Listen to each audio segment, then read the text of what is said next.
what is your favorite message that you have received, maybe the past week, past month?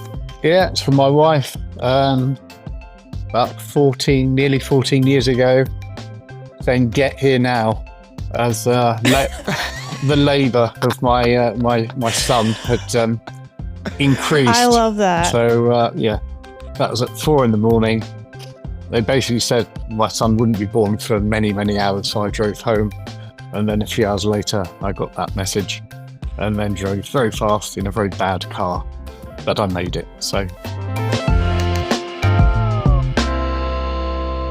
All right, welcome back to the State of Business Texting podcast. We're here to talk about all things messaging. I'm your host, Caitlin Long, the Senior Director of Product Management for Messaging here at Bandwidth.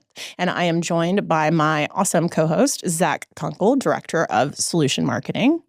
Hey, everyone. Caitlin and I, each day we work in messaging strategy and execution, but we know that a lot of our listeners, they don't get the inside scoop very often. So on this podcast, we're taking listeners behind the scenes and having candid conversations with industry experts. That's right. And today we're joined by none other than Nick Lane, the Chief Messaging Officer and Messageologist at Mobilesquared. Nick, welcome. Thank you very much. Well said. Yeah. So tell us a little bit about you, who you are, your background, and just what you do sort of with your work at Mobilesquared. Yeah, sure. So Mobilesquared's been going for 15 years. We started out as a mobile kind of engagement research house. We did a lot of work in mobile marketing, mobile advertising. And over the last 12 years or so, we started specializing in messaging. So started looking at texting, and gradually, as things have started to evolve, we've then included around RCS, around WhatsApp, and gradually, we've expanded the channels. So we now look at all the CPaaS, but kind of at the core of what we do is all to do with messaging and business messaging in particular. So I run the company. I'm the chief analyst. We're based in the UK. But we've recently merged with a company called Kaleido Intelligence. So they specialize in roaming and IoT. And across, I guess, the two companies, we're now kind of specialists across the whole telco space. So moving forward, we bring our platform and a number of different kind of product types. They bring out a bigger team. So combined now, it means that Mobilesquared were a team of 5. We're now a team of 15. And so yeah, it's kind of exciting times. And also it's a time when, I think we're really in a sweet spot right now in terms of how brands are starting to use messaging. So it's all good timing. Yeah, and I actually am very familiar with a lot of the research that you publish and show up sort of at these messaging ecosystem forum events, the MEF events, of which we'll have another one next week in Barcelona. And I don't know if there's anything that you want to speak on specifically to that, but I do know also that at Mobilesquared, you publish quite a bit of really useful content and resources for the industry as well. Yeah, thank you. I mean, I guess that's also, it's because it's ongoing. We've been doing this for so long now. We've got really good connections. We're very much trusted by most companies, well, hopefully all companies, to be honest, within the messaging ecosystem. And that's the hope. That's the hope. Yeah. But so that means that it's kind of what we're doing is it's almost like when you've got, a chef, I'd like to say Michelin style chef, let's say, and you've got a recipe and it's amazing. And then gradually you want to keep improving it. And that's kind of what we're trying to do. So, for us, Mobile Congress is a massive event. It's a great opportunity for us to kind of catch up with contacts, make new contacts, share our insight, everything that we've been working on. And beyond that, hopefully get a lot more information that we can then start to apply almost the moment we get back. So it's, for us, it's time for really thinking about what are the key messages we want to get across. And, at the moment, there are so many things going on in the world of messaging that it's hard to begin. But I guess we'll try and cover some of them over the next half hour or so. What a teaser. What a setup, Nick. It's like you're a professional.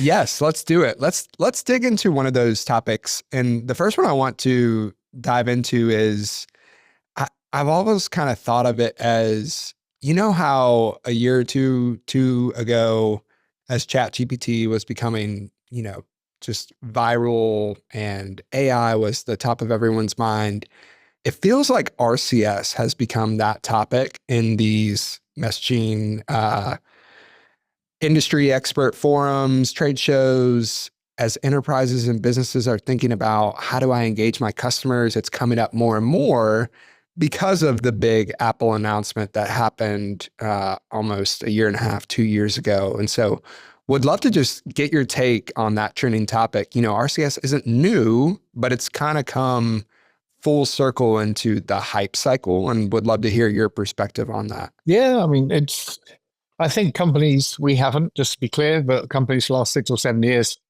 have been saying this is the year of RCS. So it has been around a long time. As an industry, we have been talking about it a long time, but there are finally signs in place that kind of really suggest this is it. This is kind of the launch pad for it. And I think over the years, certainly up to COVID, there were, for example, when it's really pushed by the GSMA, it's trying to be put, kind of identify some with flagship markets. So, it's Japan for a while, then it's going to try and be Germany, but nothing really happened. But I think what's happened with the Apple announcement, it's changed everything. It's basically almost been the last piece of the jigsaw. And that jigsaw, that puzzle's now complete. It's now a case of how do we then take it to market? So I believe that the US, for example, is going to be the flagship market for RCS. And my understanding is all of the carriers have now signed the deal with Apple, which means that they can offer a much bigger and extended reach. So, for example, our numbers just on Android have RCS at around 65 million users this year. With Apple, it goes up to about 120, 130 million users. So, it's got the scale. We did a survey on LinkedIn number of years ago trying to find out, at what point would marketeers be interested in RCS? And this is going back probably pre-COVID. And a lot of the marketers that came back and said, who are based in the US, the figure was always 100 million. And again, you kind of tie that back, why that figure? And that's kind of almost a Super Bowl figure. And that's kind of what people want. But if you look at it, and if you look at where RCS is right now, it's got that scale now. It's got that reach that brands really want. So now it's a case of kind of educating brands about how the effectiveness and the power that is prevalent across SMS can now be applied and accelerated across RCS. So I think that's why you're now starting to see a lot of interest in it. Yeah, it's the simple way that I've heard enterprises and brands talk about why RCS is so compelling. It's the engaging piece of, it's kind of like the WhatsApp experience, but it's ubiquitous because it's just happening within your Android or Apple messaging application. And so we're talking about this as, the penetration of RCS is now at the highest level it's ever been. The potential is there, but kind of want to shift and talk about sometimes in our industry, the industry consumer shifts, they're impacted by cultural events. The World Cup, so soccer, is going to be hosted it across North America next year. And kind of thing, given that all the major carriers, should have a really strong, compelling RCS business messaging proposition up and running, and should be kind of really engaging with brands in terms of developing campaigns around that. Certainly this year, by the time the World Cup comes next year, you've got the whole world with eyes on North America in terms of, kind of not just the soccer fans within, kind of US, Canada, Mexico, where I think all the games are going to be held, but you've got all the army of traveling fans from all over the world, all the other competing nations. And they're going to be kind of want that information.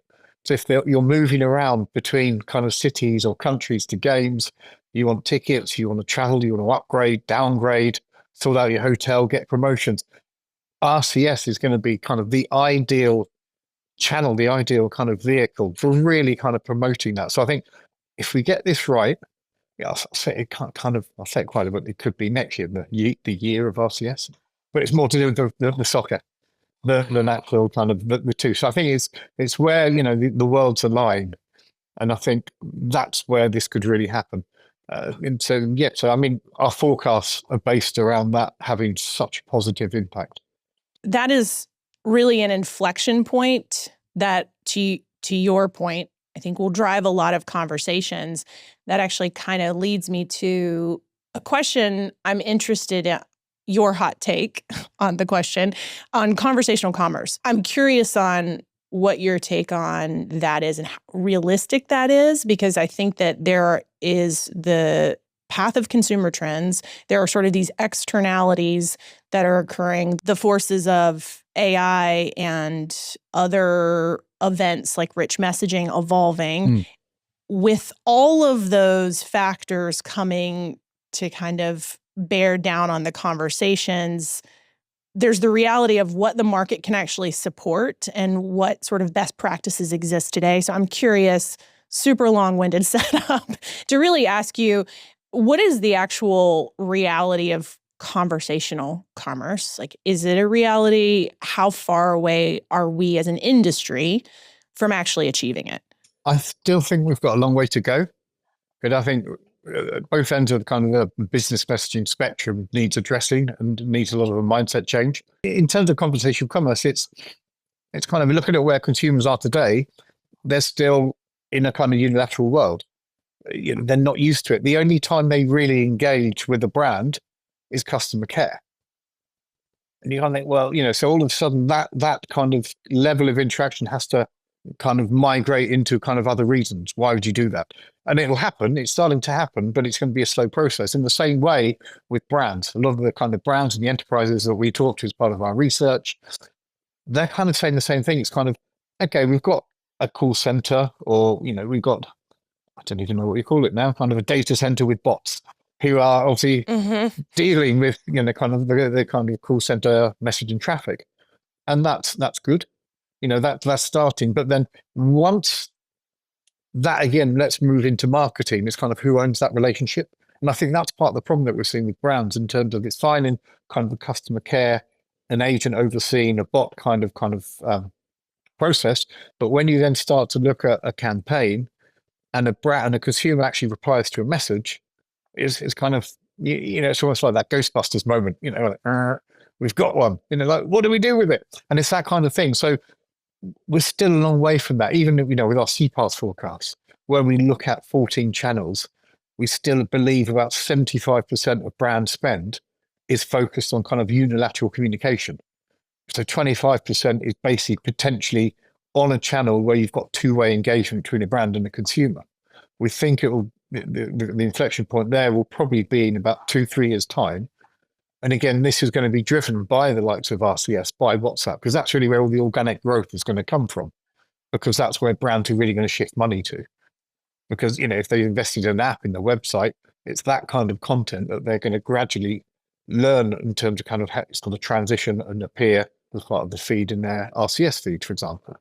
So the whole conversational commerce is happening, but at the moment it's still kind of a unilateral across multiple channels. What we want to happen, and will happen with RCS in a couple of years' time, is that all of that engagement will happen within RCS. You're looking at, great example is WeChat, I guess, in China, where WeChat itself has become the internet. Everything is on there, so everything stays within that. That RCS won't go like that. It'll be more contained in terms of how brands use it, but it's still that kind of concept in terms of, if you want to make a payment, you stay within the channel, and it gives you, the RCS, it gives you the buttons to make the decision in terms of what payment mechanism you need. So everything's there to ensure that the consumer stays engaged with the consumer. I mean, one of the things that we find that's really interesting is some comparisons between Line in Japan and RCS. So RCS, you obviously have the engagement buttons that will appear if you scroll down, but in Line, the engagement buttons are on the screen the whole time. And they've seen that there's a factor of 3 increase in terms of the engagement levels just by having those buttons permanently on show to the consumer. So again, little things like that, and things presenting the optionality throughout. And it's things like that as we learn how to use, and how we see how users engage. It's kind of we go back to the early days of the mobile internet and WAP. We used to talk about how many clicks people would get. To what content will they reach if they do 6 or 7 clicks? It's almost, it's going to be the same thing with RCS. How far will someone scroll down a page? And then when the people start to understand that, when they get the metrics, which again is going to be fundamentally different in terms of how a brand uses business messaging, then they can make, the changes, the tweaks, they can apply that to make sure that the next time they use RCS for a campaign, they will then have, it should increase the performance with the consumer. Yeah. There's a lot of, to your point, there are a whole litany of new considerations when we're moving into the new channel and creating the conversational commerce in a more conversational way, because traditionally it's been more transactional, more templated, more sort of funneled through that individual channel.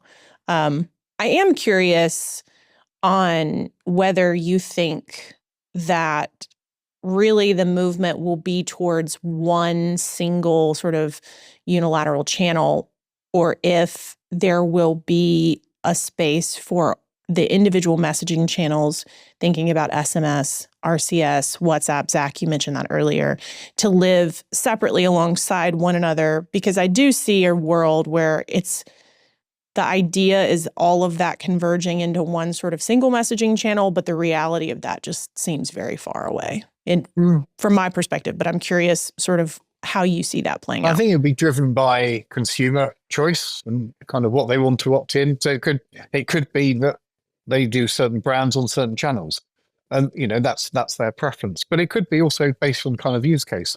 And if you look at how the world is being set up through pricing, and at the moment I'd say everything's being dictated by Meta with WhatsApp.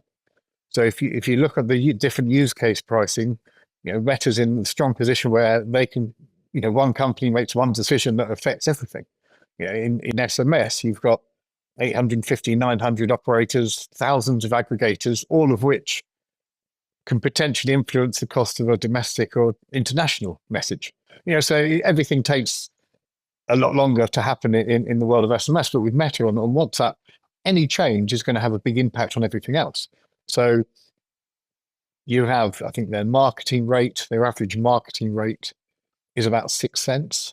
But for utility, it's just above 0.1 cents, I believe. And that's the average rate for the world. So it's clear from their strategy that they're really going after utility traffic. They want the alerts, the reminders, and, price in between is authentication as well. So they're clearly trying to challenge that because they're pricing authentication at a similar rate to the domestic SMS rate. And obviously what that's doing is having a big impact on the international market, where the rates in SMS and in some countries are just sky high and through the roof and just crazy pricing. And, these are rates that are really kind of killing the market in these markets. It's just really kind of killing traffic. So that's potentially where RCS in itself can come and play a strong role, going after that marketing traffic that Meta clearly isn't interested in with WhatsApp. So, and again, if you kind of think in terms of the actual size of the market from a revenue perspective, you don't just want to stick with SMS. If anything, you want to move from SMS. If, a smart provider will basically say, right, we'll keep SMS here. So in theory, if you just kept authentication, one-time passcodes on SMS, which I think is the perfect vehicle for that use case, great, do that, because that's a $35 billion market.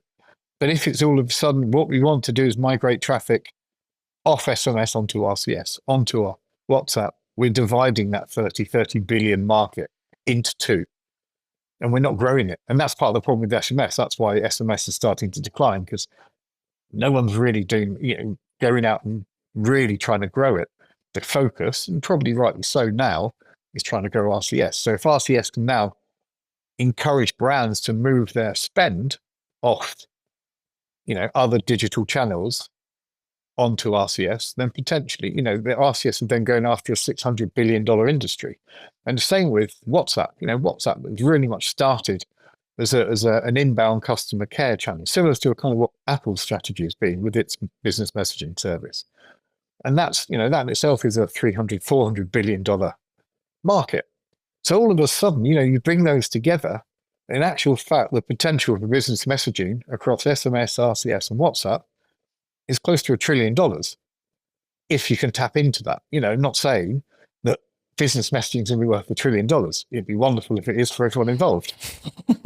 Be wonderful for everyone. Indeed, Yeah. absolutely, indeed. Yes. But that is kind of ultimately how we should be looking at it. And the thing I always find really fascinating is that I think because RCS has been around for so long, it's almost kind of like brushed under the carpet. It's kind of like, not RCS, let's do RCS again. In actual fact, where we are now, it should be treated as a startup. Because if you think about it, if you kind of present, say, right, I've got this new channel, and we're going to try and tap into this $600 billion market. We'll put together a business plan. We'll put a team together. We'll do this, this, and this. This will be our tactics. The overall strategy will be this. I can guarantee that you probably go out, raise funding very, very quickly, and you'll be able to grow a very quick business.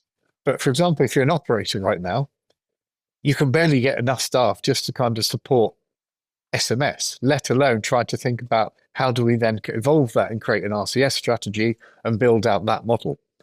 And so you kind of think actually there's a big disconnect here. And I think that's one of the issues why probably RCS has taken so long to take off.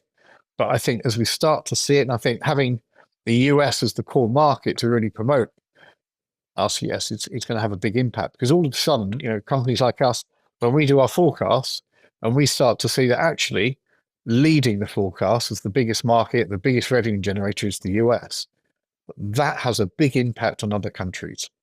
At the moment, I guess in Europe, it's maybe France or Spain are leading, but the spend is minuscule.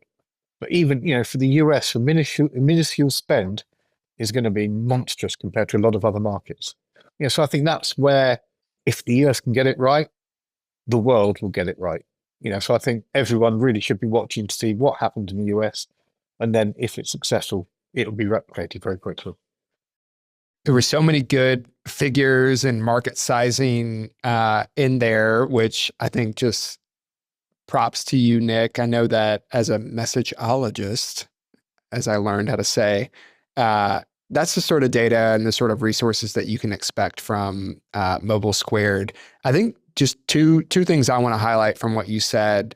One thing that you said at the very beginning of your answer, as Caitlin was asking about, all these different messaging channels, whether it's the core SMS, MMS, or whether it's these new advanced, maybe not new, but RCS has this like new hotness attached to it because of the Apple decision. And WhatsApp, while not old, I would still consider it relatively new, and it's gaining more and more adoption around the world as RCS has struggled to get adoption, and it's found its way. I think one of the things you said at the very beginning that is key is the channel that these enterprises and brands choose to engage with their customers should be dictated based on what they prefer, right? So as we look at the US market, WhatsApp doesn't have the highest penetration. So US specific businesses are probably not going to use that channel because the adoption isn't there. So very key and a profound thing. Sorry, go ahead. It's interesting you say that, because in actual fact, the number of WhatsApp users is actually very similar to RCS. So it's very much a perception thing. So, yep. I think about 12 months ago, I think WhatsApp themselves came out and said the US has over 100 million users. So in actual fact, it's bigger than RCS this time last year. But, if you now add... I'd love to pick off the veneer of what they define as a user, because it's like I have WhatsApp on my phone, but the only time I'm using it is when I'm in Europe. So there's a sort of an interesting, I think. But to your point, the downloads, the subscriptions, sort of the utilization in the US has just skyrocketed. I mean, I've heard radio commercials for WhatsApp in the last 6 months. I think we were talking about that on the last season of the podcast, which was net new, right? As they're like heavily promoting within the US market. Yeah, but I think the other thing to think about is that you got to opt in. I think that's part of the problem. That's the issue that you have with WhatsApp. Whereas with RCS, if you've got a mobile database and you've got that mobile number, they've opted in. So you can use RCS and then communicate with them. But with WhatsApp, you've got to build your database from scratch, and it's got to be for that specific brand. So it's not as if you can just go out and buy, kind of a WhatsApp database. You can't do that. And I think that's that's going to be a big problem certainly in the US as you try to roll out. And that's also why we think that RCS is going to be very big, and obviously a lot bigger than WhatsApp for that reason. Yeah, and then just circling back, one of the other things that I was taking away from your answer is these businesses and brands, especially the ones that are operating in multiple regions of the world, there is a use case that each of these channels could solve distinctly for them at a better, probably economic scale and a better customer experience. So as our listeners are thinking through that, I know you mentioned SMS remains a great channel to do two-factor authentication and one-time passwords. And WhatsApp, you mentioned some of their pricing strategies. It's very evident they're going after certain traffic and maybe not as much others. And then where that leaves the opportunity ripe for RCS is in those other channels other use cases that the pricing isn't as advantageous for them. So I think that was a big takeaway that I had is while these channels like RCS and WhatsApp are super attractive, there still remains great viability for SMS to play a role. And that kind of segues into some of the latest research. I know by the time we release this podcast, Mobile World Congress will have already happened. And Nick, I know you'll have a hot take and a spicy one at that you guys just produced an SMS kind of health report card, if you will. And the results weren't that encouraging, I would say. So maybe can you give us a little summary of what you're prepared to talk about and maybe some of the key takeaways for our audience? Yeah, sure. I mean, we're doing a number of things. Oh, sorry, we have done a number of things at Mobile World Congress. See what I did there. So love it. So we did last year. We did a panel. So we did a big piece of research with the MEF, Mobile Ecosystem Forum, 6 of their members looking into AIT, the artificial inflation of traffic, which is really kind of having a negative impact on how the major brands, hyperscalers, obviously kind of how they use SMS on the international side of things. So it's creating a lot of fake traffic. It's costing a lot of brands millions and millions of dollars around the world, and they want a response. So last year we did a big push around this white paper with the research that we did using our latest numbers, and we came up as an industry with the trade body as well with a load of recommendations for the industry. 12 months on, I don't know what's happened to the white paper. I don't know about the companies that were kind of supporting it and sponsoring it. They haven't really done much with it. The recommendations seem to have kind of fallen by the wayside. So this year we're doing another panel session to find out what's happened. It's kind of why, it seems like, why aren't we talking about these things anymore? It's almost like the momentum that we had around these issues that are so major 12 months ago have just kind of dissipated. So we're going to we would have explored that. So I think that's a key thing. So then that will then feed into what we're looking at in terms of, I've got a presentation looking at what can we expect for 2025. So one of the key things is really, we can't just isolate SMS as like the problem child in messaging. You've got to kind of tackle what's going on in messaging, in SMS, because that also is going to have an impact on RCS. So for example, RCS and RBM is very much a clean channel. It has, you as a user, you've got to be verified. When you send a message, it'll have the verification tick on it. And in theory, if the consumer is aware of that, it'll give them some comfort it's from a trusted brand. But what's happening is to bypass that cost. A lot of fake RCS business messaging is being sent on the RCS side, so on the peer-to-peer, the consumer side. So that means, ultimately from our numbers, 10% of traffic is already fraudulent. So to think that just by launching RBM and just, potentially in some markets, it's very much a key of just trying to migrate SMS traffic over. All it's doing is really shifting some traffic, but also taking with it some of the problem.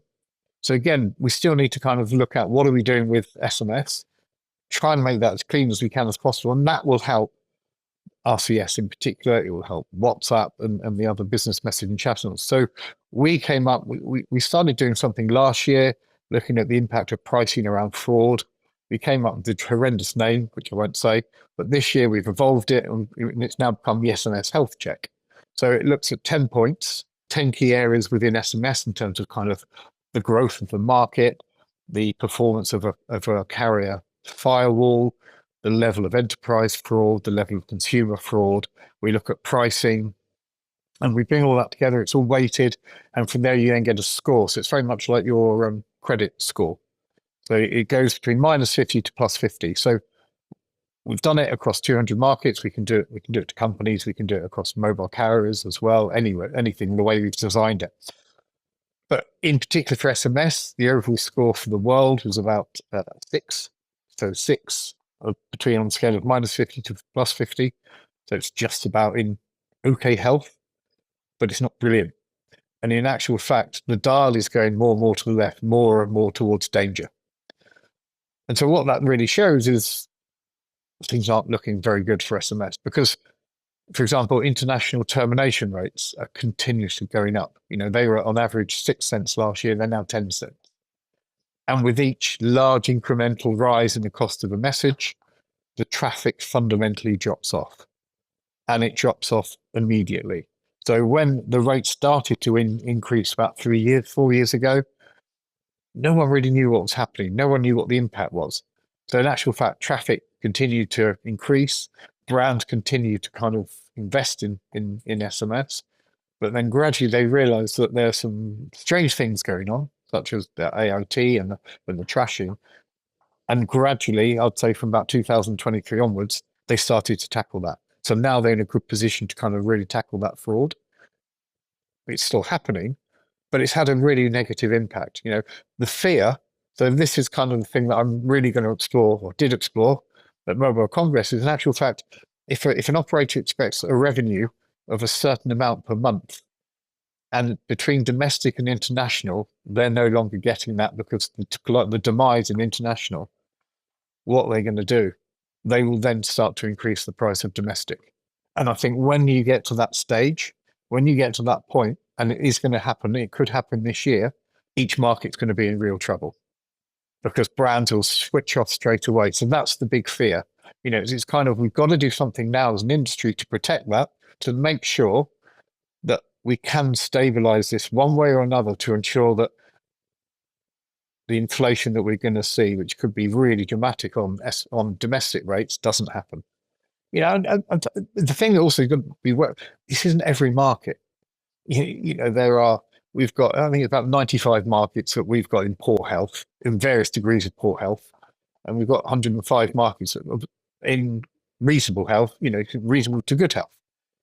So it's not, the trouble is, I think, because some of the smaller markets, they're just having a big impact. You know, it's kind of, well, if we're paying this rate on this market, you know, so there's a knock-on effect in the markets that don't really have a lot of fraud associated. And that's part of the problem.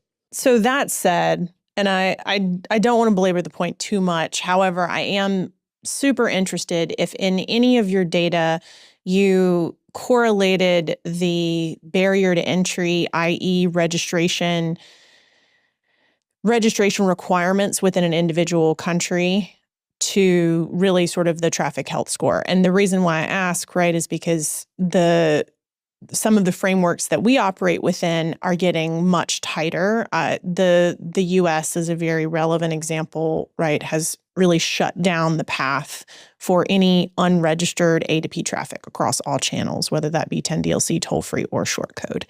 And it's been a painful change for the long tail of, you know, our customers and their customers and their end users. And so I'm curious, do we see a correlation with the higher barriers to entry, almost like saying that, higher barriers to entry on registration with any of the health? Do you see that in the data? Well, I suppose you'd say yes and no. I mean, yes, we do, because where there are registries in place, the markets are pretty clean anyway.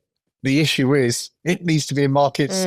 You know, it's almost been applied to the wrong markets. That are the problem children that you were previously we're talking doing. We're doing a number of different research projects with clients right now, and it's interesting. They've shared data with us, and the analysis really points. So yes, the work that we're doing for clients really kind of from the analysis, starting to pinpoint where the fraud is occurring. And, and it's kind of not what we were expecting, but it shows that there's been a shift in behavior, probably from the fraudulent companies, the rogue companies within the ecosystem. Their behavior keeps tweaking. The data that we're seeing changes, on a yearly, on a kind of annual basis. But we're starting to see quite a big shift over a 4 or 5 year period in terms of what their behavior is doing at the start, when the rates were just starting to be increased, against what they're trying to do now. So again, there's shifts. So I think in terms of understanding where the markets are, it's quite clear to do that. And also, where there's a high international termination rate, typically that's associated with an exclusivity agreement. There's probably going to be some interesting activity there, shall we say. So I mean, the indicators are there, and they're very, they're really transparent anyway. So it's not as if we don't know. But markets where the rates are low, where it's driven, by normal market behavior in terms of year-on-year increases, that kind of thing, then kind of the fraud is minimal. The impact on certainly on the enterprise is minimal. I mean, you're still seeing smishing, for example. That's probably overtaken AIT in the last 12 months as the biggest threat to monetization of SMS. But also, we've just finished another project for a different client looking at RCS. And again, so it's like a combination of basically making it more expensive for the fraudsters, basically too expensive. Well, no, that's what they want. Sort of maybe that's exactly what they want, right? Because they can charge per message. So with the artificial inflation of traffic, they're generating all the traffic because they're now getting 20 with cents, 25 cents. International terminating, As opposed, so all of a sudden they're getting 25 cents or whatever, as opposed to if they send something to the UK where they get 2 cents. It's not worth their while. So where the high rates are, that's where they're going to go, because that's where kind of the phantom traffic is going to be delivered to, in theory. But obviously, most of the time, it's not delivered. Sure. Yep. Super interesting conversation. Nick, you are a wealth of knowledge. We're going to shift the subject and take you into what is your favorite message that you have received, maybe the past week, past month. We like to ask all of our industry experts, put on your consumer hat, like what was the most engaging, what made you feel, anything like that. You got one that comes to mind? Yeah, it's from my wife. About nearly 14 years ago, saying "get here now," as the labour of my son had increased. I love that. So that was at 4 a.m. They basically said my son wouldn't be born for many, many hours, so I drove home, and then a few hours later I got that message, and then drove very fast in a very bad car. But I made it. So that's so funny. We had another guest actually. His example was from his son, I believe, Zach, wasn't it? So that's a trend starting to emerge, that really favorite messages come with sentimentality and connection. So I love that. Well, the other way to look at it is I mentioned panic. Well, I mentioned SMS to my daughter the other week, and she's 16. And she said, "What?" And it's like, well, look at the food on the table that I've paid for. That all comes from SMS. This is it. And had no idea what an SMS was. Obviously, she occasionally uses WhatsApp, but only to communicate with me and her mum. Otherwise, it's, I don't know, Snapchat, Insta, whatever they use. Who knows? And I think there's some new OTT apps all the way. There you go. Voice notes. Exactly. Yeah. So there we go. Yes, they can't even type. I mean, communication shrunk. So now it's getting to the point where you can't even be bothered to send a message. We'll just send a voice note. There we go. Nick, if you didn't know yet, it sounds like your kids are telling you that you're phased out. So I think I know. I am. Very much so. But truly, Nick, this has been such a great conversation. Thank you for taking the time to come join. If listeners do want to connect with you, or maybe want to connect with Mobilesquared and learn more about your work, your research, where can people find you guys online? So we're mobilesquared.co.uk. or just email me, nick@mobilesquared.co.uk, or just find Nick Lane. I think I'm under Nick Lane 1. If you search that on LinkedIn, you'll find me. I think I'm the only messageologist. The one and only. The one and only. Well, thank you so much again for joining us today, Nick. And thanks to all of our listeners tuning in. Remember, you can catch up on past episodes and subscribe to new episodes whenever or wherever you get your podcasts. We're on both Apple and Spotify. And this season, we have the full video version on YouTube as well. That's right. If you haven't yet, go to stateofmessaging.com to download your free copy of the latest State of Messaging report. That's also where you can find information about this year's Textie Awards for excellence in messaging.